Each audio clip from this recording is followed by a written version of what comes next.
Welcome to Architects of Imagination, a game dev podcast where we talk to the brilliant minds behind your favorite video games. Today's episode, I would like to welcome Gregory MACMARTIN. How you doing, Greg? Fantastic. Very great. Great to be here. Thank you. Yeah, thanks for coming on. Why don't we open by just introducing yourself? Tell us where you're working now, where you kind of started in game development, and some of the bigger games that you've worked on. Sure. Let's try to sum that up real quickly. So I've been making games since coming out of high school, 1994. I graduated and immediately started working on my first video game with John Maver, who's still in the game industry, and two other guys, Dan Defoe and Shazad Malik. Three of us, we made a first indie game back then called Radix Beyond the Void. Wasn't a big hit, but it was our first video game. We learned a ton, and basically John and I never looked back. We just kept moving forward. The other two guys went back to school, but I've never turned back since then. Things I've been known for, I would say that I worked on some stuff in the 90s. I worked on a game called add-on pack for Quake called Aftershock for Quake. I actually did all the textures that you see in that. I did all of the levels in episode 3. Lots of experimentation I did back then with single-player level design. To this day, I'm still proud of those levels, actually. I did some pretty cool stuff. And it was the very first thing to show up on the stores next to Quake. So way back in the day, Quake came out, and then we literally had Aftershock on the shelves. I think it was like 2 months after Quake release. It was sitting there, unofficial add-on pack. People may have heard of that. And then I worked at Cavedog Entertainment for a while and was the sort of director for a big project called A-Man: The Awakening that did get a lot of press and a lot of buzz in the late 90s. But then our company, Cavedog Entertainment, kind of imploded all around us. And it never got to see the light of day. But again, that was an unbelievably awesome experience. We had like a 45-person team, unbelievable, dripping with talent, like just dripping with talent. My level design team had Jay Wilson, who went on to game direct, went to Blizzard and game directed Diablo 3, and a whole list of other guys. Like I could go to my whole team, and almost all of them have gone off to awesome careers. Brett Bagwell has went off to become very successful. He's at Google now, I think. Anyways, it was cool. But I would say that the game I'm probably the most known for overall is a little game called Harry Potter Chamber of Secrets PC.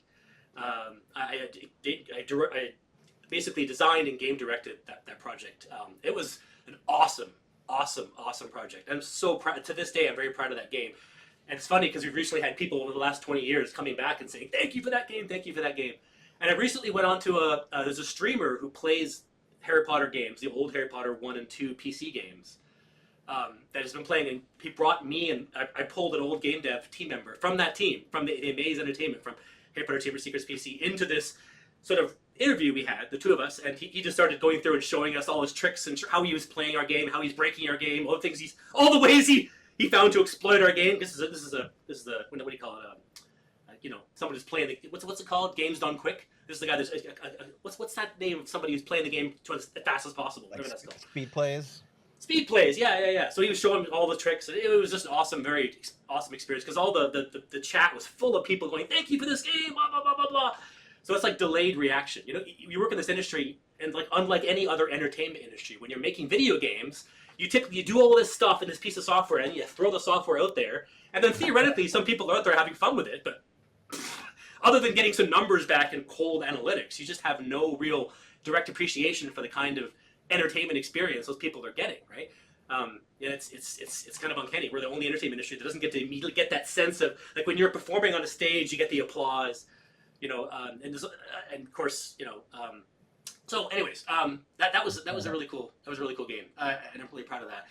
And then, I actually I went to Relic Entertainment here in Vancouver. I worked on Incredible Hulk Ultimate Destruction, sort of a principal tech game designer, scripter, sort of one of the basically the principal creatives on the team. I helped ship it, helped get everything ready and going. That was a fantastic experience. And then I worked on Scarface: The World Is Yours as well. So I moved to that team and shipped that game, did all the gang nests. If you remember the gang nests in that game, everybody playing Scarface, where basically the world had these gangs that would turn up based on time of day.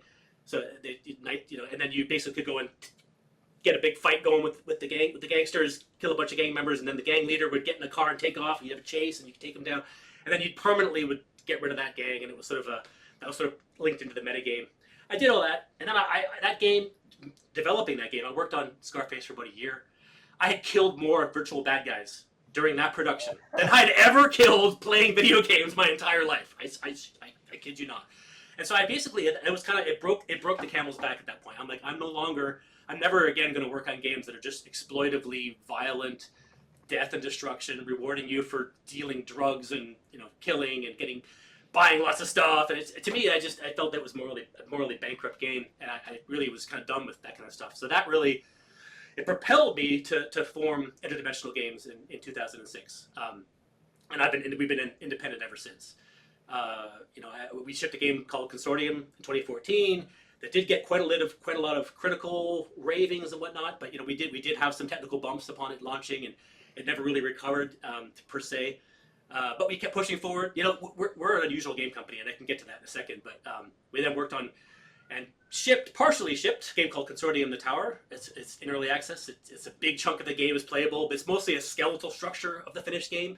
A lot of the production itself isn't in there yet, and as a result, once again, it's been barely, it hasn't been played by lots of people, but it's the infrastructure is in place for what I think is an extremely cool immersive sim story-driven game that will be finished. And we're actually right now working on bringing all of that code base up to the latest version of 4.27, based on the code base of Consortium VR, which is the game we just released. So if anybody listening to this has a MetaQuest 2, there's an experience you've never had before. It's called Consortium VR. Just look it up. You can buy it and play it right now. And it is a completely new paradigm of game. It's like nothing I've ever worked on, nothing I've ever played, and guaranteed nothing like you've ever played as well. which is it's a very cool place to be. I think it's pretty Tell fun. us what's unique and different about it. I remember talking earlier. You were mentioning it's different than anything else that's ever been made. Different. So, dig into that a little bit. Tell us what's unique about it.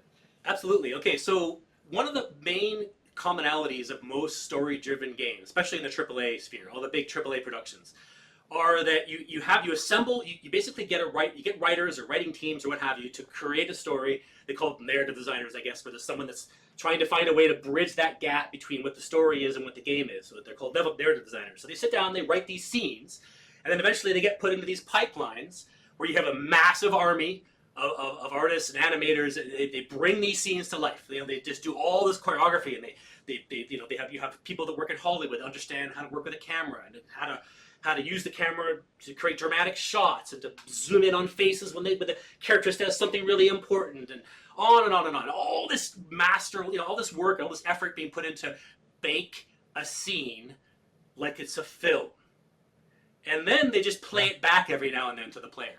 That's essentially what story-driven games are right now. And in my opinion, that's completely going the wrong direction. It's not sustainable. It's too expensive. The hard drive space is way too big. These games are like 100 gigs now, and it's crazy stuff. Like, what is going on? It's just not sustainable. And most of these games are only played once all the way through by a player.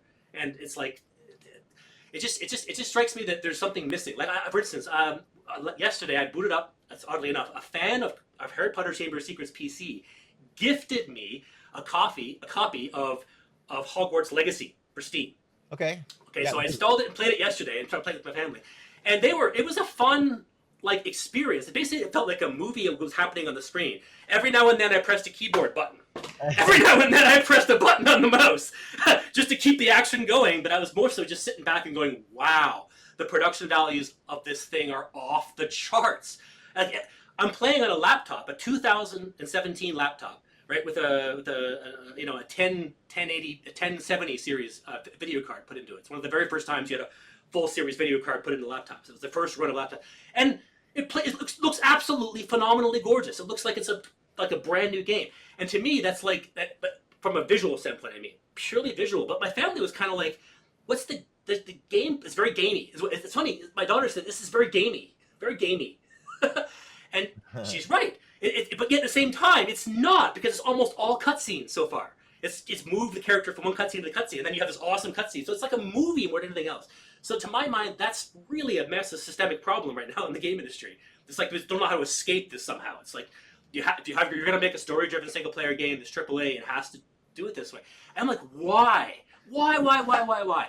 So Consortium VR is a 1.5 gigabyte footprint on your Quest 2, but it'll take about 10 hours to fully complete through the story, and you interact with 25 human beings, virtual human beings in VR, where you basically get to look them in the eye and say things to them. from you get to say things directly to the AIs in their eyes, and then you see them respond. You sometimes even like our game has a system where every character in the world starts off as a neutral state to you, and then as you interact with them, they start to develop likes and dislikes to you. So if you say something to somebody they don't like, right, look them in the eyes, you say, "You're an asshole." Let's say, look them so then the character might be, you will see if you're watching a micro expression come over their face, and that tells you that they've just slightly disliked you now, a little bit, just a little bit. They didn't like what you just said, and then that builds over time. So as you continue to interact with all these characters, it'll start to get, either you start to have characters like you less and less, or like you more and more, and then that will actually get factored in to the storytelling itself later on to determine what's actually possible to happen based on what you develop relationships-wise. So the main way, the fundamental way in which our game is different is that it respects you being in the world. There's no separation anymore. Almost all story-driven games have this separation where it's like you're outside and there's everybody that's in the production is there on a screen, separated from you. And every now and then you get to have these sort of controls from far away. Oh, I'm pretending that I'm this person in this world that's there, that's got their own voice, that's saying stuff. That's me. And I'm gonna like every now and then click some buttons to like have some control over what that guy does. Yeah. That's the extent right now of what games do, as opposed to no. What if there is no guy that's there? There is no voice. What if that's just you, literally in the world, and the world around you in VR is simulated in a believable state. People are walking around doing their jobs, doing their own thing, and you're there. I mean, what game does that? There's no other games that really do that in VR, especially. But the VR really is a perfect medium for this, because it's like it allows you to be you. You are the camera. Yeah, and you know, sort of thinking back to games where, you know, I think back to Halo, right? Like Halo was a first-person game, and they very intentionally never took off Chief's helmet, right? Because you are, I am Chief. Right. But still, you had his voice, right? It's, you know, the voice actor is talking and giving all the lines. Yes. And so there's still that separation, right? But yet they still tried a little bit of, like you say, having the helmet there helps people to imagine that could be them, for sure. Yeah, and then you know, as sort of time goes on, kind of a funny anecdote too. I've been watching this YouTube series on the history of arcade cabinets, and I had mostly forgot about the sort of Laserdisc era. Everyone remembers, you know, Dragon's Lair and Space Ace, but there were a bunch of games at the time that came out with, you know, full motion video backgrounds. There were space shooters where you know, there were like jet fighter games where you'd fly around, and there's like, you know, cheesy old polygon graphics over like beautiful filmed skyscapes that you're going through. I vaguely remember that. That's yeah, the FMV games in general, right? So yeah, and then when CD-ROMs came on. So, but like, you know, these days, like those sort of interactions, you know, they. You know, I'm thinking of, you know, Call of Duties and Last of Us and other kind of narrative games where, you know, it could be that, like, you know, you know, effects company has rendered like scene here with characters in it. Sometimes it'll be, you know, they won't sort of break from the live, you know, gameplay rendering like in Last of Us. But right. Yeah, to just, I can't think of a game that's fully done like, you know, it is really just you. How do you interact with the characters in the game? Is it like, you know, my voice? I'm just speaking to them. You don't have like full-on voice recognition. Yes. Like Alexa style? Yes. Correct. Yeah. Correct. Yeah. We actually 5 years ago we had a breakthrough. We were working with a company called Nuance Communications with their R&D group. It's actually funny because I was at GDC. I think it was 2016. I was in line to see a VR demo, and the guys I was next to in line happened to be these two guys working at a R&D division of Nuance Communications. We started chatting, and they're like, yeah, we're working on voice recognition for what we could do with games. And I was just like, wow, we should talk, because our game could use that really nicely. So we started talking. That led to a meeting the year after at GDC, when it was a serious sit-down meeting. I was like, okay, let's start collaborating. So we did. We started collaborating, and we basically worked with them to integrate their voice recognition tech into our game, so that when options came up for you to be able to say something to an in-game character, you simply can just choose the line you want to say it yourself, it'll recognize you said it, and then you get a response. So we got that working in the tower at the time, and it was like, this is amazing. But then we also said to ourselves, the tower, by definition, has way less emphasis on interpersonal communication and talking. Our first game was all about talking. It's all about interpersonal communication and relationships. So we really need to get voice working with our first game. But then we thought, our first game source engine. It's like, it's a rotting engine at this point. It's like, okay, we can't do much of that. So okay, let's bring it into Unreal. So that kind of facilitated us basically then creating version 2 of our voice recognition tech. We dropped the nuance tech, and there was a really cool open source solution called Vosk. Well, there's a bunch of different names for it, but the wrapper is called Vosk, and basically it's better than the nuance solution. It actually uses AI. There's AI it'll use to create the library of essentially sounds that it recognizes. So we basically integrated a system where basically you say a line, it tells you what it thinks you said, and then we take that and we compare it to the strings of things the player can say, and then we do some fuzzy logic stuff to allow it so the player can really mess around with the lines, but the gist of the line is still said. Okay, fire it. Which basically means now. Sorry, go ahead. No, yeah, that's fascinating. Yeah, so now it's pretty cool. So you can actually mess around with the lines. You can just say a few key words from the lines, it'll still trigger. So you can kind of get into character, you can get into do voice acting yourself, and completely make yourself a part of the story if you want to. Completely immerse yourself. Pretend you're actually a character. Voice it. Get dramatic. Say the lines in dramatic ways. Add stuff beforehand. Add stuff afterwards. It'll still recognize it, and you'll still get that response. So to me, this is like obviously the very beginning. Like it feels like I honestly have just started in the game industry today. Like I'm serious. Like forget all the games I've ever worked on ever. All I care about is Consortium VR because in my opinion, it is like I'm not even saying the game itself is like, in itself uber brilliant, or it's relatively lo-fi production, but it's the paradigm itself. It's the way in which we're engaging players to basically just simply inhabit the world they're in and be able to and have that freedom to decide, okay, I'm going to go into here now and talk to this person. I'm going to go here and do this now. And it's like the game just simply recognizes what you're doing, allows you to have that freedom, and then things start happening. People start saying things. People start having you'll be amazed how often it's remembering things you've done.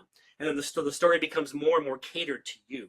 So think about it as like the game adjusting its style based on what kind of player you are. So if you want to be an asshole person and say nasty things to everybody, you kind of can. You can walk around and be a complete dick, and then get to the point where combat could happen, where there's like a bad guy and he's like threatening to board the craft you're on, and you can get, well, come on, come on, do it, come on, board it, I dare you. And he goes, okay, fine, and then they board, and there's this big fight. And then shields and guns and all this stuff comes out. There's explosions and particle effects. It's almost like a video game suddenly, right? But it's the context of the story. The fight only happened because that's what happened in the story. It's not like it's a fight because it's a video game and you're going to have bad guys to kill now. No, it has nothing to do with that. I wouldn't even say Consortium VR is a video game. It's just an interactive story that requires the player to be as part of it, to work. It's not something that can work without the player being active and actively involved in it. Do you know what I mean? Yeah. So it's essentially like, so if you can get violent, you can be violent, you can kill, and then of course the world will react to you. You're supposed to be a Consortium bishop, which in our universe's lore is a peacekeeper who's trying to save lives and do good. So if you don't act like a Consortium bishop, you get people yelling at you and being angry at you and such, which is fine. You can totally do that. The game allows you to do that. So that's the point, is it's freedom. Or you can like say nice things, be nice, just be a nice person. And you can also say the right things and be diplomatic, and then the guns never come out. And the entire game is just you saying the right things. And the guns are like threatening to come out. The guns are being pointed at you. You can pull a gun out whenever you wanted to if you want to, but you're kind of in that kind of cool, like, oh my god, is fighting going to happen here? I don't know. If I say the right things, maybe it won't. And then, if sure enough, you say the right things and it doesn't, you can manage to get through just the diplomacy. So again, pacifists can play our game, but also people that are it's a completely different paradigm that way. It's not, but at the same time, it is an authored experience, like a film. So Consortium VR will always exist now. Like, you know what I mean? It's a baked piece of software, just like any single player game. It's baked and always will be baked. But there's a paradigm there that I frankly think could lead to like millions of incredibly amazingly deep experiences that we haven't even thought about being possible yet.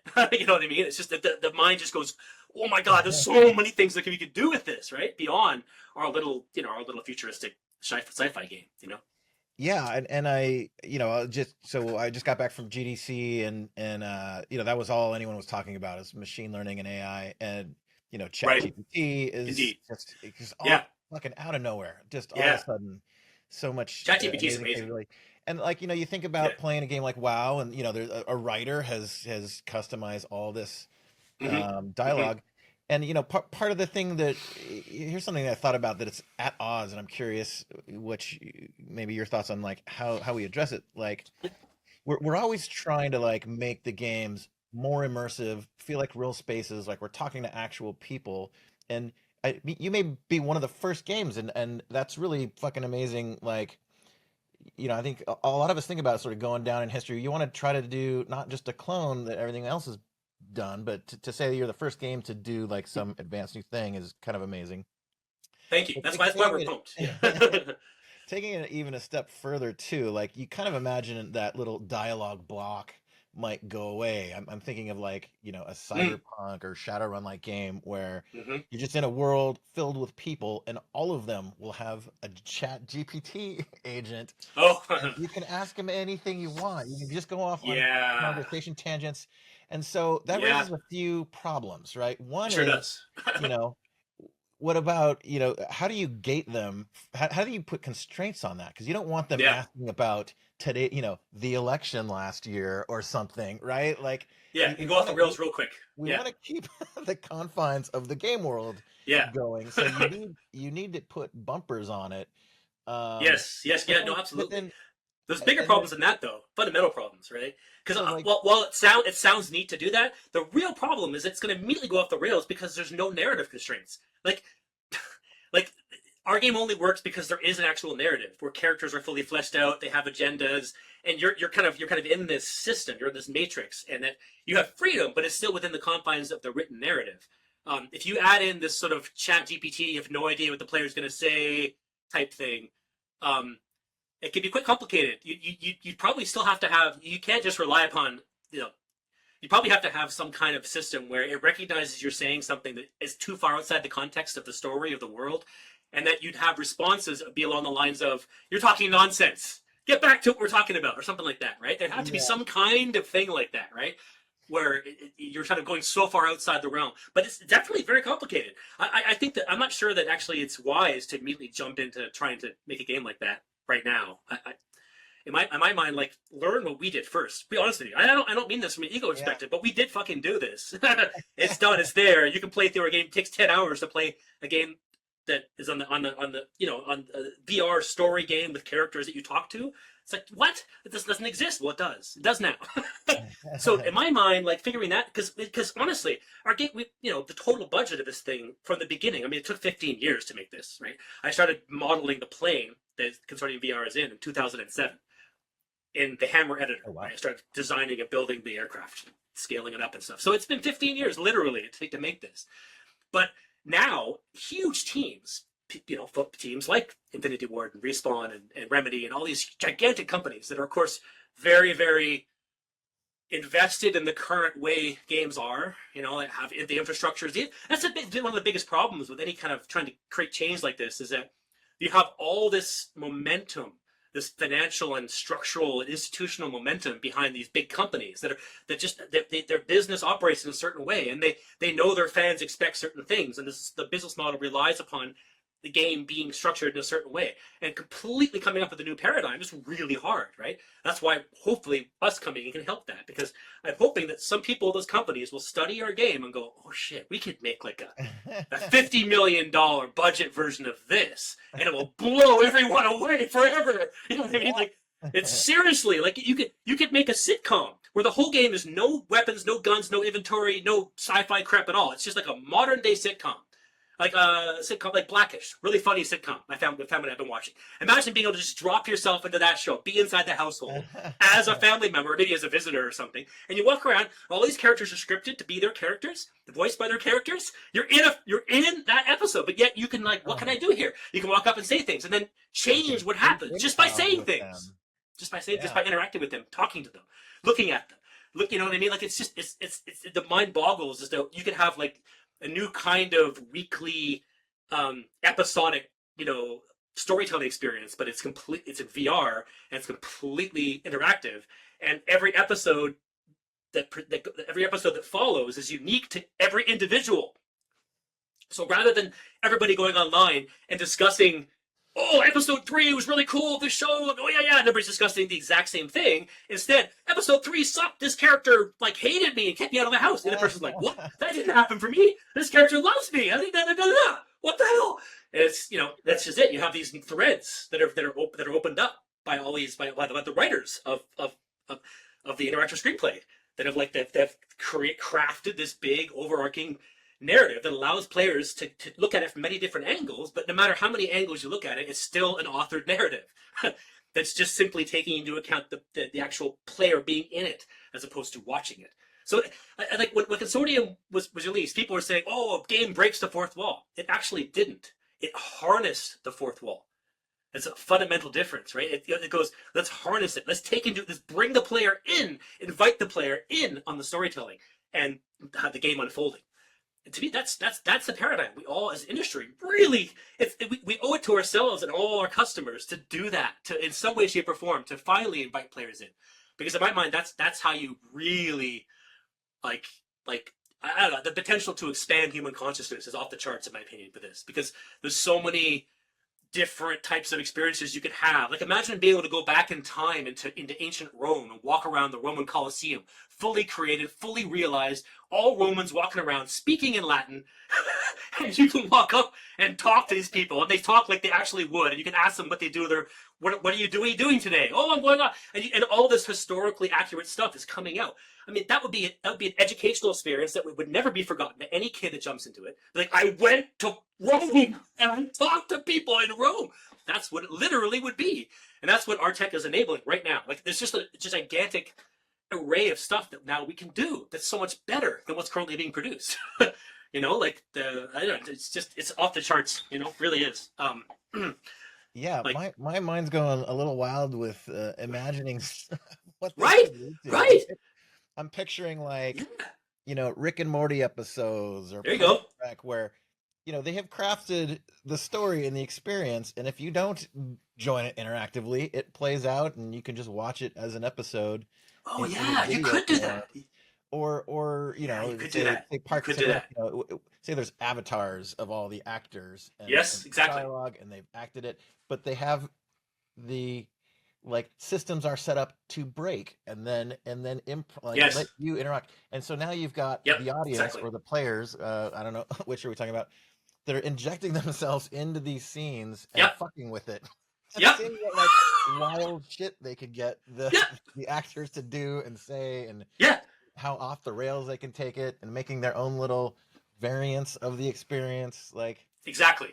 yeah, this is Exactly. Exactly. That's just a really cool idea. The idea that you could have future shows could have a VR component that allows you to see actually to be in the show rather than just watch it passively. But that's really cool to have it so that, yeah, as you say, there's a big narrative that you can watch it passively, or you can jump in and there's all kinds of different places you can take it. Yeah. Yeah. I mean, it's just up to the showrunners, right? Up to the writers, really. Um, Deciding how they want the player involved. In what way does the player get involved? How are they, how they caught up in it? And then that in itself has a whole slew of possibilities of how the player could be involved. In what ways can the player be involved? That's up to the writers. It's entirely up to the imagination of the interactive screenwriters, right? Like, it really is. Like, our paradigm is kind of like a film paradigm, where it starts with the screenplay, and then the game follows the screenplay. Hardcore. Like, if you look at all of our games, it starts that Steve wrote the screenplay. The game is just following the screenplay. Just like when you write a screenplay for a film, and the film usually follows the screenplay. That's how it's supposed to work, right? It's the same yeah. paradigm. It is. It's rather than it being a linear screenplay, it's an interactive screenplay that just has trees built into it, right? And player choices built into it. Man, Yeah. that's amazing, inspirational. Let's switch gears a little bit. Let's talk about a little thing I saw in the news: the BAFTA Awards this a couple of days ago. A little indie retro game took Game of the Year, which was I think the team themselves were shocked by. They beat out God of War. They beat out Elden Ring. Vampire Survivors Good was for them. was the BAFTA winner The this year. indies win. I see the indies won. That's the way I see it. Absolutely. I'm kind of It's stoked to wonderful. see that, Me honestly. too. I just downloaded the game and played the bejesus out of it over the weekend. It is a lot of fun. It's pretty addictive. Yeah, what's your gut? Yeah, that is out Yeah, of the blue to see a little indie retro project take a big award like that. yeah. It's nice to see because it's clearly someone is looking at the game, both its simplicity and its elegance, and saying, and the fact that as you say any any platform can play it. So there's a genius original innovation to the core loop, and there's elegant, and so I think it's there's a bit of like it's nice to go simple sometimes.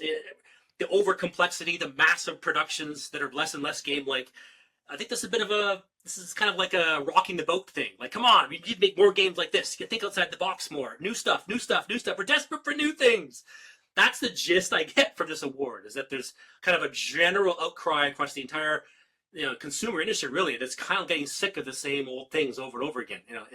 The AAA Yeah. games are so formulaic more and more and more, and they're not doing anything new. And I think this is sort of just like a no, it's a slap across the wrist of like these big AAA productions, you can't just keep doing the same thing. You're not going to just keep winning the awards automatically. You know what I mean? The innovation at some point will take you out. And that's what, Yep. it's cool to see. Yeah. Um, I'm gonna put a little marker here because my AC is making a ton of noise, and I'm gonna go Okay. turn it off real quick. One second. Yep.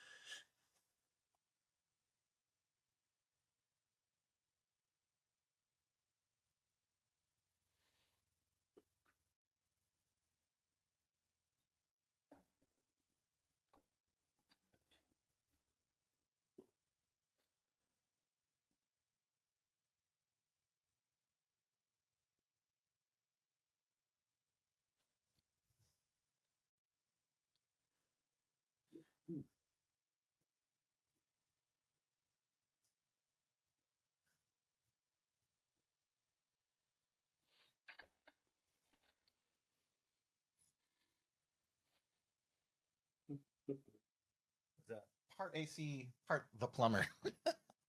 Oh, you got a plumber working in the background on something? Yeah. Yeah, there's Nah. he's upstairs, but yeah, got it. It's backed up. Gotcha. We live in an old ass house from like 1932 Oh, or wow. something like that, and yeah, the plumbing, probably 4 or 5 Got times a issues. year. We got to have them out. Yeah. Old houses. Yep. Yep. All right, continuing on. Um, yeah, the so Vampire Survivor, the controls are super simple. It's literally just movement. So you could play it on any platform. I'm kind of Yeah. stoked too that I know for my wife, her mom, they don't really touch video games. If you didn't come up when we did with first person controls, two thumbsticks and 15 buttons, it is hard to navigate the 3D spaces that most video Yeah. games are. So Yeah. there's definitely a place for games that are, sort of back to the origin, back to the roots, where, Hmm. in order to onboard someone to video games, you can't have all that. Like my wife, just kind of looks at the ground the whole time.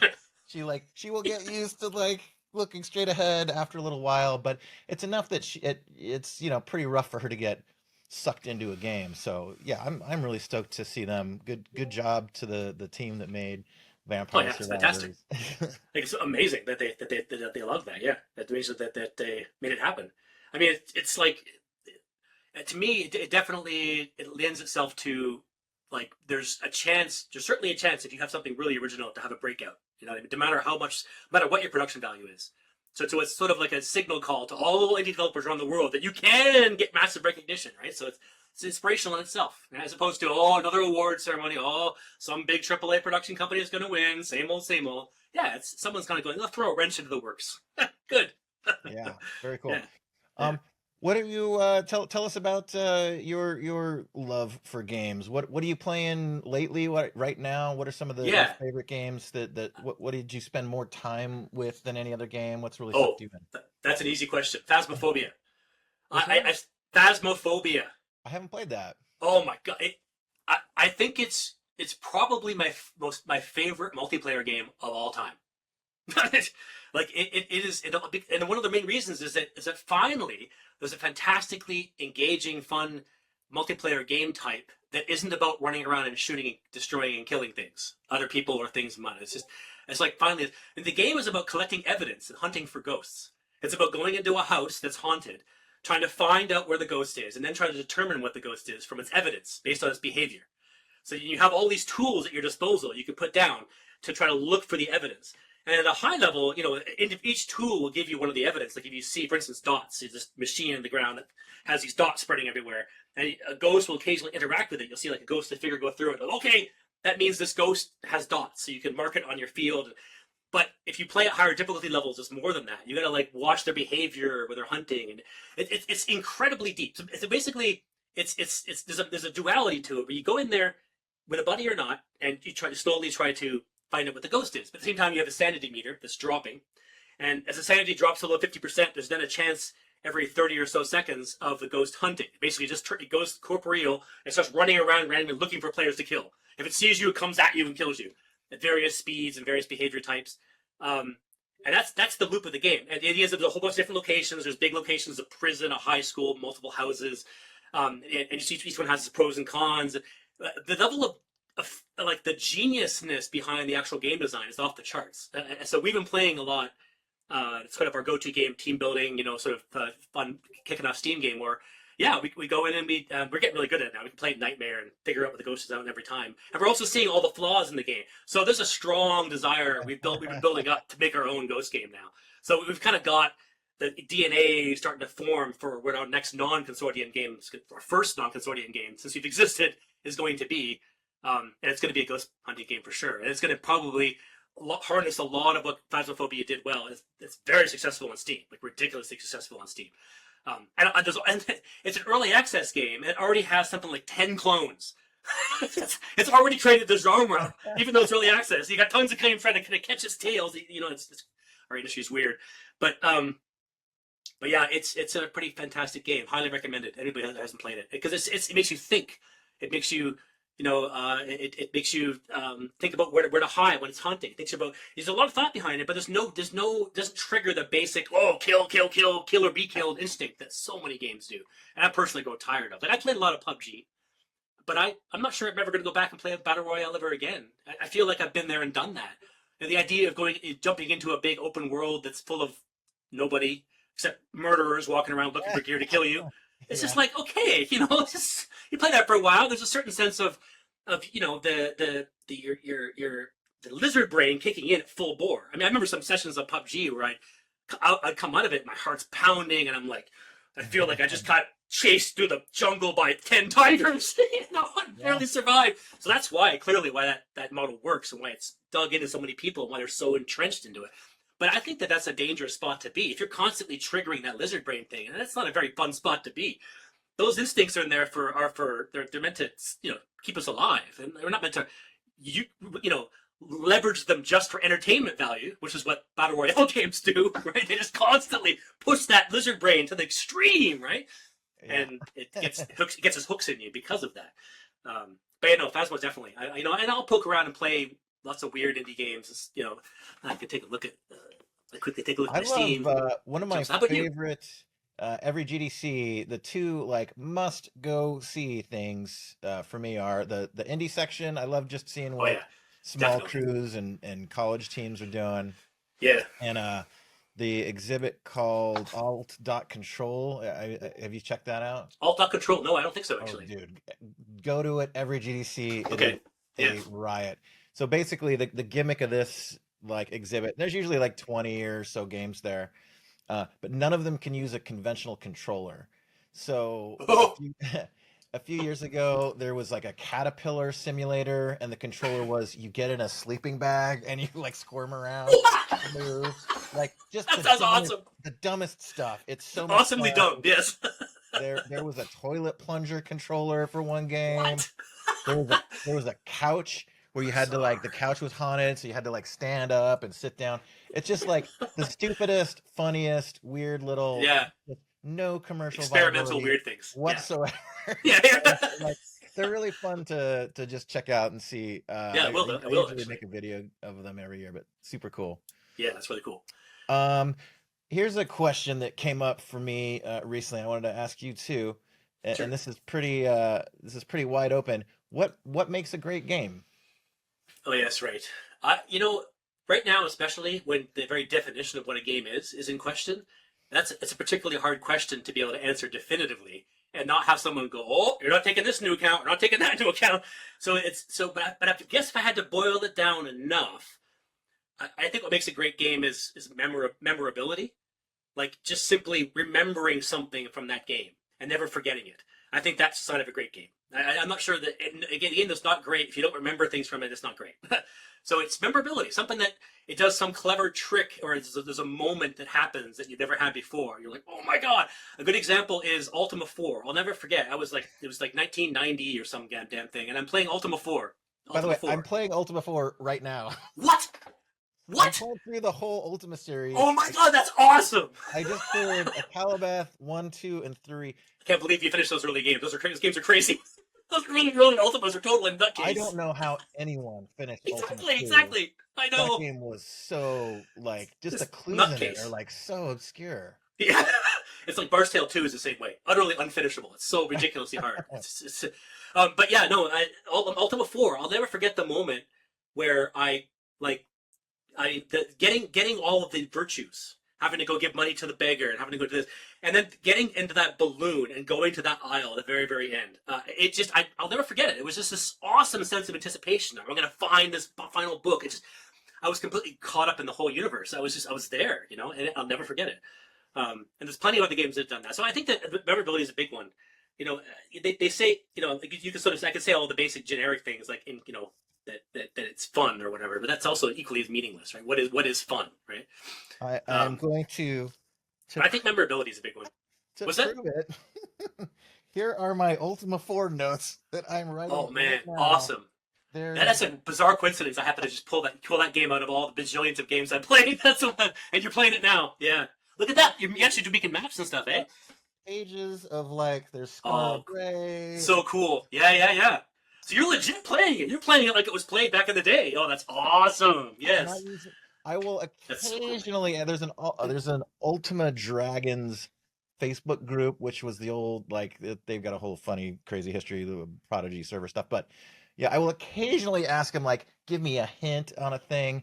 I haven't found the balloon yet, and I'm trying to find. I've got 7 of the 8 virtues. I have not found the mantra for humility yet, so I'm going around to the last kind of side towns to find that. Great game, great series. That's amazing.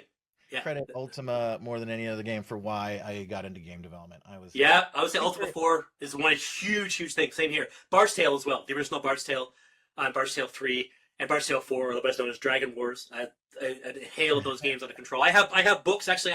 Like the notes you have here. I had little notebooks for each game. So I had a notebook for Bar's Tale 1, Bar's Tale 2, 3. And Dragon Wars, and I kept them all these years. And with Bar's Tale 1 recently got released, so this is I made these 30 years ago. The Bar's Tale 1 got released, just the new one, the updated version, right? About a year and a half ago or 2 years ago, whatever it was. And I played it again. I put it again, played through the whole thing, but with my book, using my notes as a guide to get to the dungeons and such. I thought that was particularly really full circle kind of thing. It was. I mean, yeah. So people online are like, well, hey, I've mapped all the dungeons. I'm like, no, that's the fun. Is it Yeah. That's true, doing the actual mapping, yeah. You had to literally, on graph paper draw maps. I am on a grid writing down every key conversation of every person, every town, because you kind of can't beat it without that, and that's how you played it, pre-internet. Maybe you Yeah. got another buddy in junior high that give you. I'll tell you one funny Ultima hint to a buddy in junior high told me. I can't remember if it was Ultima 3 or 4, but if you exit Britannia and you put the wrong disc in, because you had to. So I played on Apple II. The switching floppies. Yeah. Oh yeah. They're like put in disc 3 side Yeah. B and go 17 steps right and 15 steps down or Yep. something Yep. like Yep. that.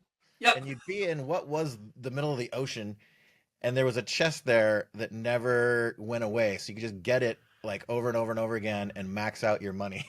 Oh, funny. I don't remember that. I don't remember that display. That's funny. Yeah. Yeah. But those are super fun games. That's like the old wizardry where you could go and you could go back up and down between the up there that one monster and just farm experience points over and over and over again. I remember getting to the point where I was just hitting the keys like crazy. It was going up and down up and down. I was just having this fight over and over and over again, just farming the crap out of it. It was like, how long do I want to do this? How level do I want to get to? Yeah. Oh man. Well, thank you very Another great much, Gregory, for coming on Architects of Imagination. It's been My great pleasure. to have you here. Thank you so much, David. Tell Wonderful. us, have you got socials that people can follow you on?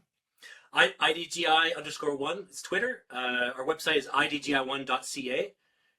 Our Discord channel is on the front page there. We're on Facebook as well. IDGI Interdimensional Games Inc. Yeah, and I'm gonna check out the Consortium tonight. That sounds really amazing. Consortium VR on the. Do you have a Quest 2? I do, yeah. Do you have PC VR set up per se? Yeah. Okay, well we have a PC build too. Better graphics. If you want to play that instead. Yeah. I'll check that out for sure. We're probably going to be releasing that very shortly into early access. We've been holding on to it, but we're probably going to release that in the 21st into early access on Steam. I got a sneak peek. I love it. So you're going to sneak peek 100%. Yeah, I'll get you a key, man. No problem. Right on. And thank you to our executive producer, Martika Ibarra. Thank you to Alex, our editor. And thank everyone for tuning in and enjoying Architects of Imagination.